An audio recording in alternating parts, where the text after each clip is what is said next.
Brutal home invasion captured on Nanny cam. The suspect is on the run. I'll play some of this video here.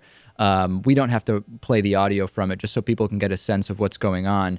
The video shows an attacker coming in and brutally beating this woman and kicking her in the face at some points.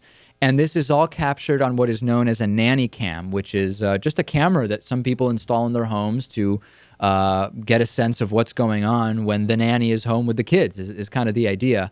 $20,000 reward is now being offered. And the woman's 1-year-old daughter was upstairs during this incident. And it's such a vicious beating. The suspect is a black male, 5 foot 11 inches tall, 210 pounds, maybe with a salt and pepper beard. $20,000 reward now. Okay, those are the facts. The real thing I want to talk about is this. When this happens, you hear gun advocates say, if this woman had had a gun, this situation would have gone completely differently. And if all women in these situations had guns, we would all be much, much safer. How do you react to that? I'll go first to Natan.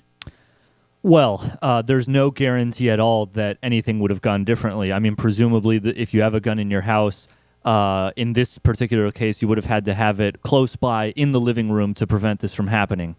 If anything, if she had had a gun, it could have resulted in 1 or 2 deaths. Because if she had had a gun, this guy who's way stronger, if he had outmaneuvered her, he could have gotten the gun away from her, shot her, or done more harm because he was so angry that she had a gun. It's a good point, Lewis. In this particular situation, the only way in which a gun may have even helped would have been if she literally had it strapped to her body. And was quick enough to shoot him when he came right through the door. If it was in the room with her, but not on her person, all of a sudden the intruder has the gun. If it's somewhere else in the house... Entirely, he leaves the house with a gun, maybe kills her on the way out. Maybe finds it and takes it, and now you have a fugitive on the run with a gun, or the gun is just not a factor. We just need to think clearly in these horrible circumstances. There were no guns involved, and nobody died. That's true.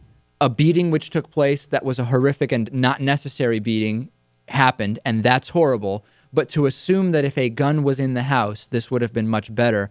I think we need to be careful to make that assessment. Imagine if there were multiple guns.